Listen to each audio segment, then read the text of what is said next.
Hello, beautiful people. This is Liz, and I'm a mindset coach. I have a dog here who is barking, and so there will be barking. We're here with the Joseph Murphy's Power of Your Subconscious Mind, and here with Chapter 10, Your Right to be Rich. You have a fundamental right to be rich. You are here to lead the abundant life and be happy, radiant, and free. You should therefore have all the money you need to lead a happy and prosperous life. You are here to grow, expand, and unfold spiritually, mentally, and materially. You have the inalienable right to fully develop and express yourself and all your potentials. An important aspect of that is the ability, should you so choose, to surround yourself with beauty and luxury. Why be satisfied with just enough to go around when you can enjoy the riches of your subconscious mind? In this chapter, you will learn to make friends with money. Once you do, you will always have all you need and more. Don't let anyone make you feel doubtful or shamed of your desire to be rich. At its deepest level, it is a desire for a fuller, happier, more wonderful life. It is a cosmic urge. It is not only good, but very good. Money is a symbol. Money is a symbol of exchange.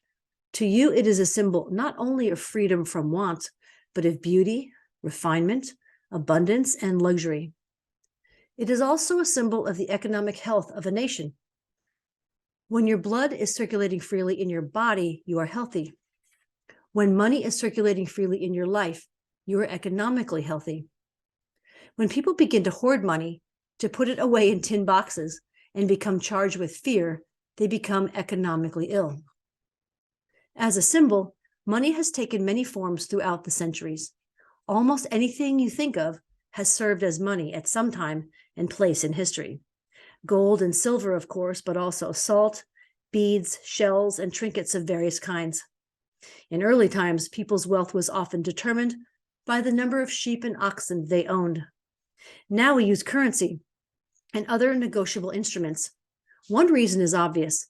It is much more convenient to write a check or use Apple Pay than to carry some sheep around with you to pay bills. How to walk the royal road to riches. Once you understand the powers of your subconscious mind, you have within your grasp a roadmap to the royal.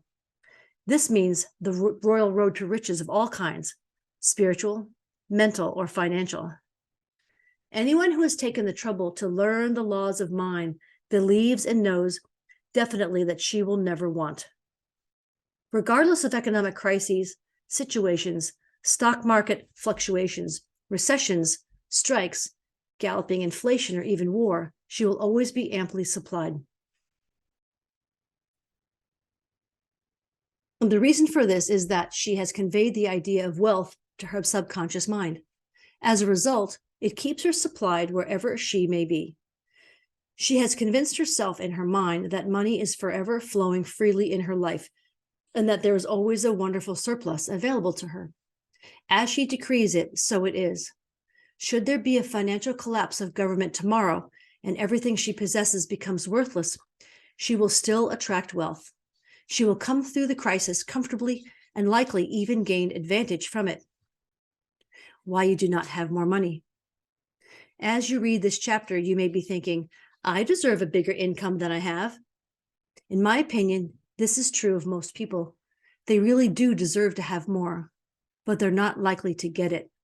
One of the most important reasons these people do not have more money is that they silently or openly condemn it.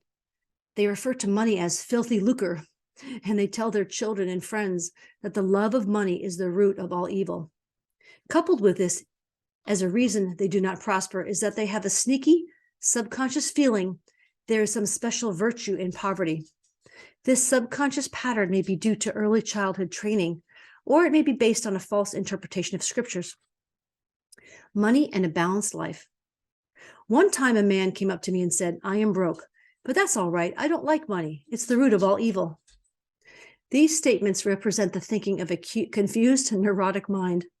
Love of money to the exclusion of everything else will cause you to become lopsided and unbalanced. You are here to use your power and authority wisely. Some men crave power, others crave money. If you set your heart on money exclusively and say, money is all I want, I'm going to give all my attention to amassing money, nothing else matters, well, you can get money and gain a fortune, but at what cost? You have forgotten that you're here to lead a balanced life. You also must satisfy the hunger for peace of mind, harmony, love, joy, and perfect health. By making money your sole aim, you simply made a wrong choice. You thought that was all you wanted, but you found after all your efforts that it was not only the money you needed.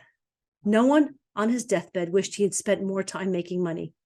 You also desire true expression of your hidden talents, true place in life, beauty, and the joy of contributing to the welfare and success of others.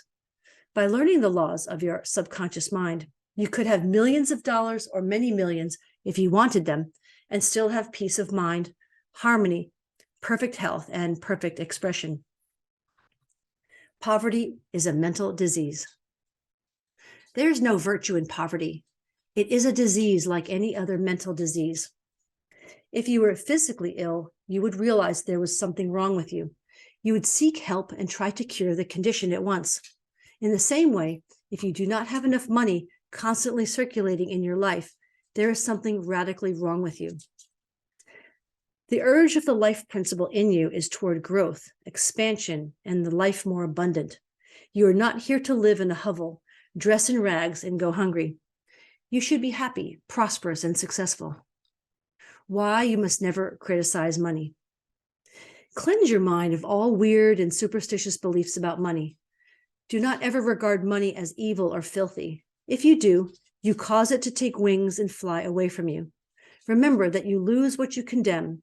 You cannot attract what you criticize. Getting the right attitude toward money. Here is a simple technique you may use to multiply money in your experience. Use the following statement several times a day. I like money. I love it. I use it wisely, constructively, and judiciously. Money is constantly circulating in my life. I release it with joy, and it returns to me multiplied in a wonderful way. It is good and very good. Money flows to me in avalanches of abundance. I use it for good only, and I'm grateful for my good and for the riches of my mind. How the scientific thinker looks at money. Suppose you discovered a rich vein of gold, silver, lead, copper, or iron in the ground. Would you announce that these things are evil? Of course not. All evil comes from humankind's darkened understanding, from his ignorance, from his false interpretation of life, and from misuse of his subconscious mind. Since money is simply a symbol, we could just as easily use lead or tin or some other metal as a medium of exchange. In the early part of the 20th century, U.S. dimes and quarters were made of silver. At times, they contained 10 cents or 25 cents worth of silver. Then the government started making them of cheaper metals. But the worth of the quarter is still 25 cents, even if the metal that makes it up is worth far less than that. A physicist will tell you that the only difference between one metal and another is the kind and number of elementary particles in its atoms. If you direct a stream of particles at a block of one metal, you can change it into another. The alchemist's ancient dream of producing gold from baser metals is now within our grasp. But so what? Gold is no more virtuous or evil than lead. They are different substances with different properties, that's all. It is only because of the long history in which gold was considered especially precious that people love it or hate it more than they do lead. How to attract the money you need. Many years ago, I met a young man in Australia who told me that his fondest dream was to become a physician. He was taking science classes and doing brilliantly, but he had no way to pay for medical school. His parents were both dead. To support himself, he cleaned doctors' offices in the local hospital's professional building. I explained to him that a seed deposited in the soil attracts to itself everything it needs for its proper unfolding. All he had to do is take a lesson from the seed and plant the required idea in his subconscious mind. Every night, as this young man went to sleep, he visualized a medical diploma with his name in big, bold letters. He found it easy to create a sharp, detailed image of the diploma. Part of his job was to dust and polish the framed diplomas hanging on the walls of the doctor's offices, and he studied them as he cleaned them. He persisted with his visualization technique every night for about 4 months. Then one of the doctors whose office he cleaned asked if he would like to become a physician's assistant. The doctor paid for him to attend a training program where he learned a wide variety of medical skills, then gave him a job as his assistant. He was so impressed with the young man's brilliance and determination that he helped him through medical school. Today, this young man is a prominent doctor in Montreal, Canada. This young man's success came because he had learned the law of attraction. He discovered how to use his subconscious mind the right way. This involved making use of the age-old law which says, having clearly seen the end, you have willed the means to the realization of the end. The end in this case was to become a physician. He was able to imagine, see, and feel the reality of being a doctor. He lived with the idea. He sustained it, nourished it, and loved it. At last, through his visualization, the idea penetrated the layers of his subconscious mind. It became a conviction. That conviction then attracted to him everything that was needed for the fulfillment of his dream. Why some men do not get a raise in pay. Let us say you work for a large corporation. You believe that you are underpaid. You resent the fact that you're appreciated by your employers. You constantly mull over your conviction that you deserve more money and greater recognition. By setting yourself in mental opposition to your employer, you are subconsciously severing your ties with that organization. You are setting a process in motion. Then one day your superior tells you, we have to let you go. In a real sense, you dismissed yourself. Your superior was simply acting as the instrument through which your own negative mental state was confirmed. This is an example of the law of action and reaction. The action was your thought, and the reaction was the response of your subconscious mind. Obstacles and impediments on the pathway to riches. From time to time, you have probably heard someone say, anybody who makes a lot of money has to be some kind of crook. The person who talks and thinks this way is usually suffering from a financial illness. Maybe he is bitter and envious of former friends who have become more successful and now have greater resources. If so, this person is creating his own difficulties, entertaining negative thoughts about those friends and condemning their wealth causes prosperity and wealth to flee. Would you stay with someone who condemns you? Of course not. And neither will wealth. This person is chasing away the thing he's praying for. He's praying in two ways. On the one hand, he is saying, I wish wealth to flow to me now. But in the next breath, he's saying, that fellow's wealth is a dirty, evil thing. It always make it a special point to rejoice in the wealth of the other person. Protect your investments.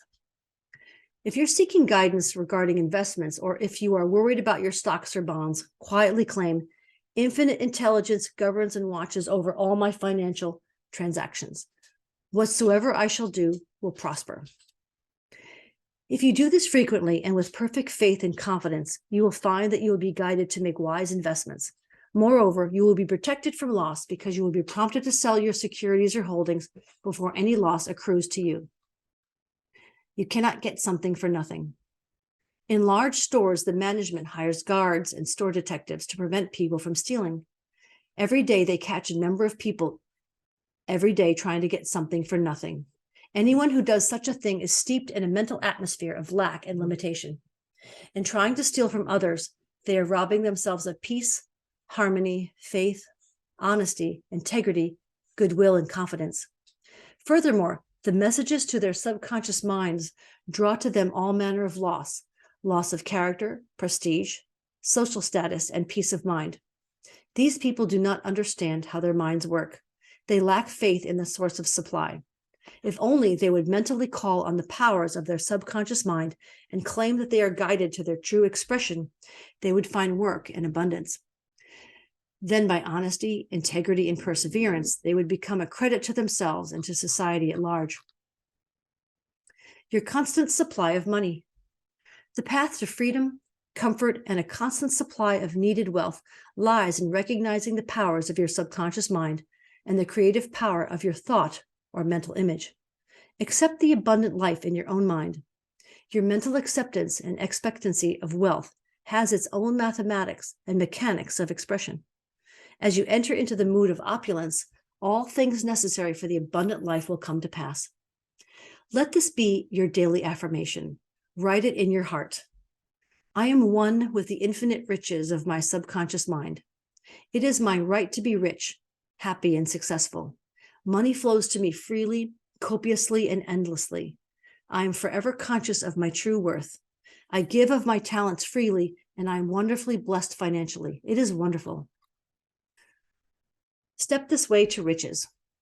Be bold enough to claim that it is your right to be rich. Your deeper mind will honor your claim. You don't want just enough to go around. You want all the money you need to do all the things you want to do when you want to do them. Get acquainted with the riches of your subconscious mind. When money is circulating freely in your life, you are economically healthy. Look at money like the tide, and you will always have plenty of it. The ebb and flow of the tide is constant. When the tide is out, you are absolutely sure that it will return. Knowing the laws of your subconscious mind, you will always be supplied regardless of what form money takes. One reason many people simply make ends meet and never have enough is that they condemn money. What you condemn takes wings and flies away. Do not make a god of money. It is only a symbol. Remember that real riches are in your mind. You are here to lead a balanced life. This includes acquiring all the money you need. Do not make money your sole aim. Claim wealth, happiness, peace, true expression, and love, and personally radiate love and goodwill to all. Then your subconscious mind will give you compound interest in all these fields of expression. There is no virtue in poverty. It is a disease of the mind. You should heal yourself of this mental conflict or malady at once. You are not here to live in a hovel, dress in rags, or to go hungry. You are here to lead the life more abundant. Never use the terms filthy lucre or say, I despise money and things like that. You lose what you criticize. Money in itself is neither nothing good or bad, but thinking of it in either light makes it so. Repeat frequently, I like money. I use it wisely, constructively, and judiciously.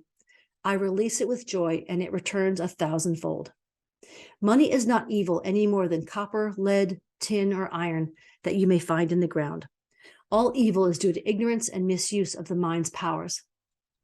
To picture the end result in your mind causes your subconscious to respond and fulfill your mental picture. Stop trying to get something for nothing. There is no such thing as a free lunch. You must give to receive. You must give mental attention to your goals, ideas, and enterprises, and your deeper mind will back you up. The key to wealth is to apply the laws of the subconscious mind by impregnating it with the idea of wealth.